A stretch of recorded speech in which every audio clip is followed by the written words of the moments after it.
Secrétaire d'État, bonsoir. Bonsoir. Vous dirigez, Anthony Blinken, la politique étrangère des États-Unis. D'abord, l'Ukraine, qui appelle à l'aide. Est-ce que les États-Unis sont en mesure de promettre que jamais l'État ukrainien, que jamais Kiev ne tombera dans la main des Russes? Oh, je suis convaincu que c'est déjà fait. C'est-à-dire, ça ne se passera pas, ça ne se passera jamais. On a cru, au début de l'agression russe en 2022, qu'il y avait une possibilité que Kiev tombe.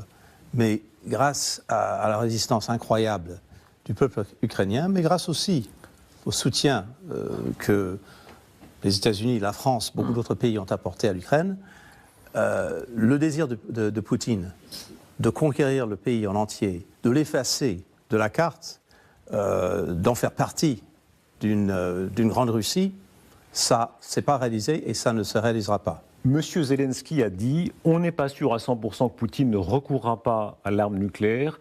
Et il ajoute « C'est ça qui rend le président Biden prudent ». Est-ce qu'effectivement vous devez tenir compte de ce risque? Dès le début, dès le premier jour, le président Biden était convaincu de deux choses. Qu'il fallait faire le maximum possible pour soutenir l'Ukraine, parce que l'agression contre l'Ukraine, c'était non simplement une agression contre le peuple ukrainien et contre le pays, mais une agression contre tous les principes de base du système international. Mais il était également convaincu qu'il fallait éviter une guerre avec la Russie. Une escalade nucléaire. Une escalade, que ce soit conventionnelle ou nucléaire. Et donc, depuis, il dirige avec grande clarté dans cette direction. Soutien pour l'Ukraine, mais évitant une guerre avec la Russie. Ça n'est pas que théorique. On se rappelle cette alerte qui avait sonné sur ces messages interceptés sur le possible emploi d'armes nucléaires tactiques en Ukraine, n'est-ce pas? Si tel était le cas, quelle serait la réponse des États-Unis? Écoutez, je ne vais pas rentrer dans les hypothèses. On a eu effectivement un moment où il y a eu une crainte. Je pense que... concrète, n'est-ce pas? Il y avait des messages concrets qui l'indiquaient. Tout ce que je peux vous dire, c'est qu'il y avait une crainte que c'était possible, mais je pense que les Russes ont entendu de la part non seulement des États-Unis, non seulement de la France, mais de beaucoup d'autres pays, y compris la Chine, qu'il fallait absolument pas faire l'utilisation d'une arme nucléaire. Mais sur le principe, monsieur le secrétaire d'État, par rapport au conventionnel, la moindre utilisation nucléaire, même tactique, est-ce que ce serait un changement complet? Pour nous, ça sera un changement complet, effectivement. Avec des conséquences sur la Russie? Avec des conséquences, mais on fait tout pour, évidemment, éviter cette éventualité et éviter une guerre, une plus grande guerre. Mais en même temps, il faut absolument soutenir l'Ukraine, parce que l'agression russe continue à ce jour, continue à faire des dommages effroyables au sein de l'Ukraine, et continue à représenter un danger non seulement pour l'Ukraine, mais pour l'Europe. Les Baltes expriment une crainte de guerre plus conventionnelle. Ce serait une incursion russe dans les territoires baltes, et comme en Crimée en 2014, le fait accompli. Est-ce que cette fois, les États-Unis l'empêcheraient militairement? Vous savez, on a un atout exceptionnel, c'est l'OTAN. Et l'idée de base de l'OTAN, c'est qu'une attaque contre un des membres de l'OTAN, c'est une attaque contre tout le monde. Article 5. Article 5. Et justement, je pense que M. Poutine n'a pas intérêt à lui-même élargir le conflit, et surtout l'élargir avec ou contre un membre de l'OTAN. Monsieur Blinken, vous comprenez bien que c'est la question cruciale pour les Baltes notamment. Est-ce qu'ils ont la sûreté qu'au moindre pied d'un soldat russe sur le territoire balte, il y aurait une réaction militaire des États-Unis d'Amérique? 1 millimètre, 1 centimètre, pour nous, l'article 5, c'est quelque chose d'essentiel. Avec une réaction militaire? Et, encore une fois, je ne rentre pas dans les hypothèses spécifiques, mais je pense que n'importe quel adversaire qui serait agressif contre un membre de l'OTAN, c'est qu'il aura une réponse de l'OTAN, y compris les États-Unis. Ça, c'est vous. Si c'est M. Trump, est-ce que ça change? Vous savez, moi, tout ce que je peux faire, c'est gérer aujourd'hui et faire de mon mieux avec tous mes collègues.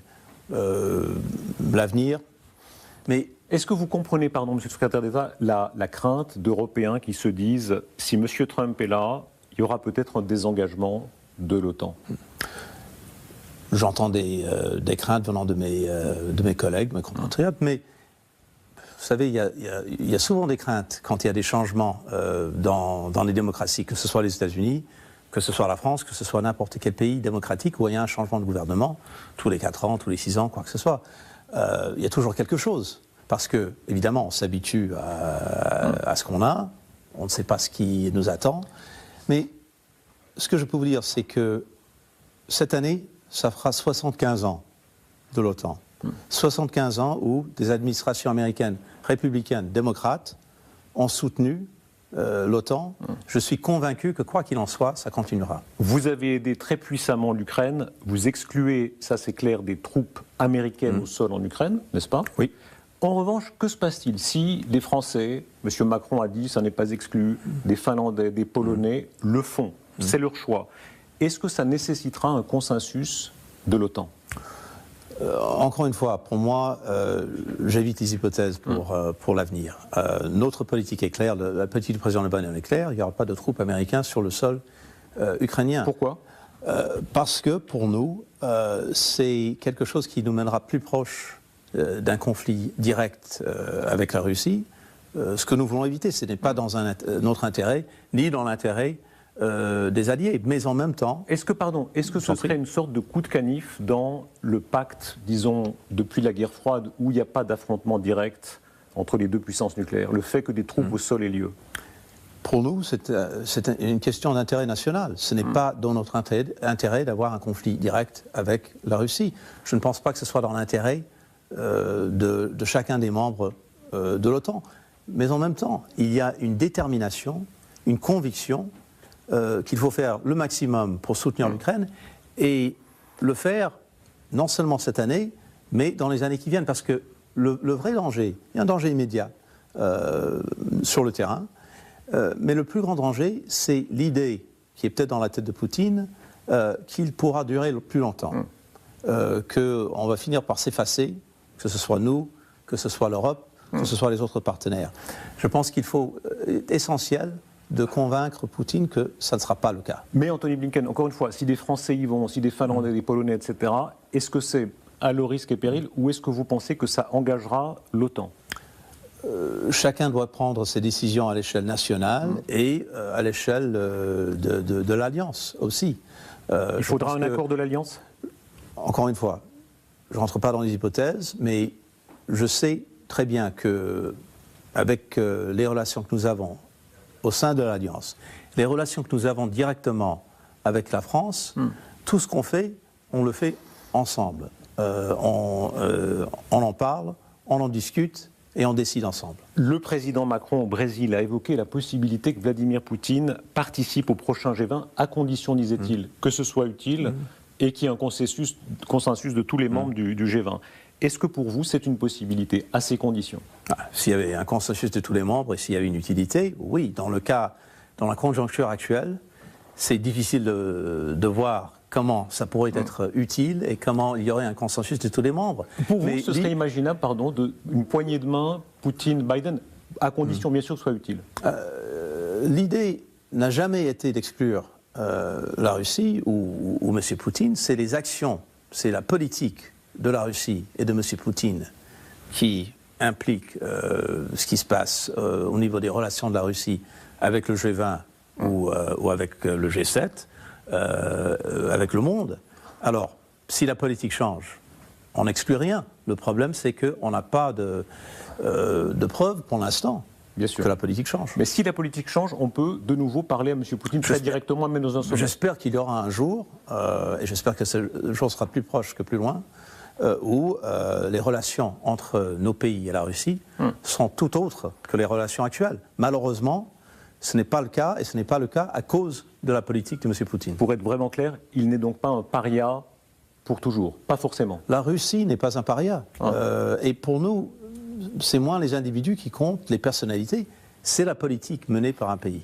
Monsieur le secrétaire d'État, autre crise majeure évidemment au Proche-Orient. Vous n'avez pas caché vos désaccords avec Benjamin Netanyahou, on ne peut pas les détailler, mais dans l'esprit, selon vous, la politique de force qu'il mène, en quoi est-ce qu'elle serait dangereuse? Il y a un défi extraordinaire pour l'Israël, c'est que faire après l'attaque du 7 octobre? Le jour d'après. Le jour d'après. Comment vivre avec Hamas et le danger que ça représente, danger continu? C'était non seulement normal, c'était presque une obligation de répondre, et de répondre en sorte que le 7 octobre ne pourra plus jamais se reproduire. Et n'oubliez pas, Israël s'est retiré de Gaza en 2005.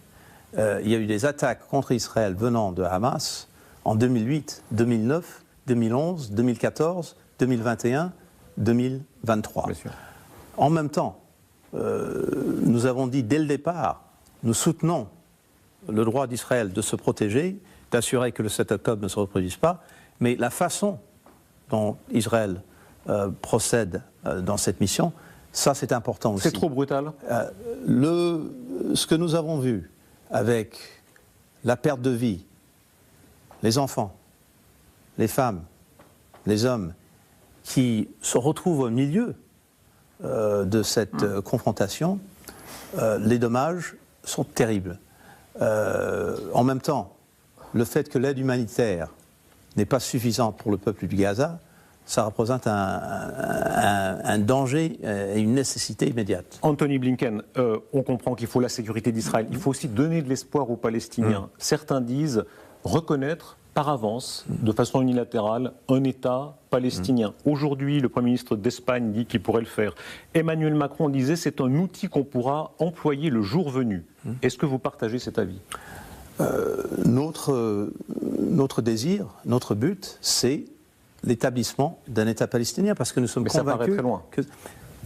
Surtout aujourd'hui, ça peut paraître très loin. Déjà avant le 7 octobre, ça paraissait très loin. Mais ça veut dire que l'acte de dire, voilà, on reconnaît déjà, maintenant, on fait cet acte politique de dire, évidemment, on protège Israël, mais en même temps, on reconnaît un État palestinien, c'est possible? Ce qui est important, c'est qu'il y ait un vrai accord entre Palestiniens et Israéliens. Pas un accord qui est appliqué unilatéralement par d'autres pays, mais un vrai accord entre les deux. Mais il faut aussi qu'il y ait du leadership venant de la part des grands pays dans le monde pour essayer d'arriver à cette destination. Je donne un exemple. Israël a le désir d'avoir une relation normale avec l'Arabie Saoudite. Ça serait quelque chose d'historique et d'extraordinaire. Nous y travaillons. Et je pense que c'est possible. Mais pour arriver à le concrétiser, il faudra deux choses. Calme au Gaza et un accord sur l'établissement d'un État palestinien. Donc on voit si vous voulez, une route possible. Dans bien des cas, il faut des compromis. Compromis au Proche-Orient, compromis, j'y reviens, à l'Ukraine. Un jour, est-ce qu'un compromis territorial sera nécessaire? Certains pensent au Donbass et à la Crimée. Ou est-ce que pour vous, c'est le droit international, on n'y touche pas? Pour nous, ce qui est important, c'est le désir, la volonté du peuple ukrainien. C'est à eux de décider. Quoi qu'ils décident, nous les soutiendrons. Mais je suis convaincu d'une chose aussi. Malgré les difficultés du moment, premièrement, nous avons une défaite, un débâcle stratégique pour la Russie en Ukraine. La Russie, au niveau militaire, économique, diplomatique, est plus faible. Le peuple ukrainien est réuni ensemble, en solidarité, contre la Russie, ce qui n'était pas le cas avant 2014, la première agression contre l'Ukraine. Nous avons l'Europe qui a coupé la dépendance sur la Russie pour l'énergie, et l'OTAN, maintenant, plus fort, plus grand, de nouveaux membres. C'était quelque chose qu'on n'envisageait pas du tout avant 2022. Donc, déjà, on sait ça, et on sait aussi que l'Ukraine a la capacité d'être un État fort au niveau militaire, au niveau économique, au niveau démocratique. Le chemin est là, ça se dessine, mais il faut le soutien des États-Unis, de la France et de l'Europe. Un dernier mot, Anthony Blinken. Nous sommes ici à la résidence des États-Unis. Merci pour votre français. Les mains de Jefferson, le père fondateur, il est là. Il avait cette formule fulgurante. Il disait les États-Unis empire de la liberté. Encore aujourd'hui, vous êtes une puissance impériale, la guerre d'agression en Irak, les écoutes de la NSA, mais en même temps, vous dites non, un peu, beaucoup. Impérial, non. On n'a pas le désir de conquérir le territoire, de garder un territoire. On a eu des interventions avec le recul, avec le temps, on aurait fait autre chose. Vous la regrettez ? Mais tout ce que je peux vous dire, c'est que pour nous... Vous la regrettez ?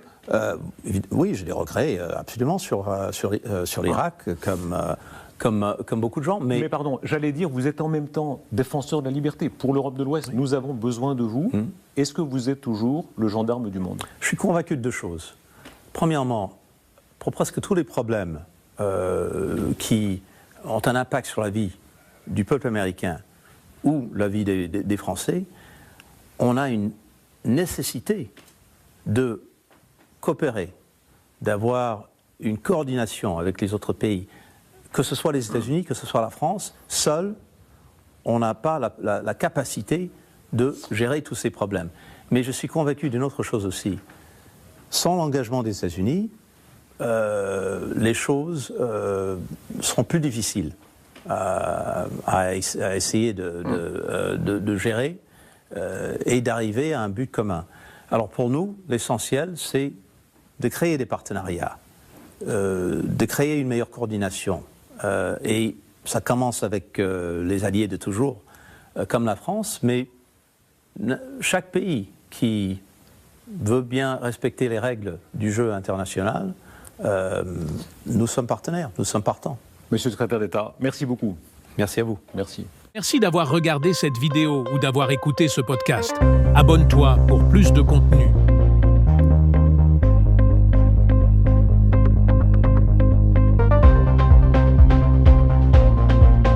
Merci d'avoir regardé cette vidéo ou d'avoir écouté ce podcast. Abonne-toi pour plus de contenu.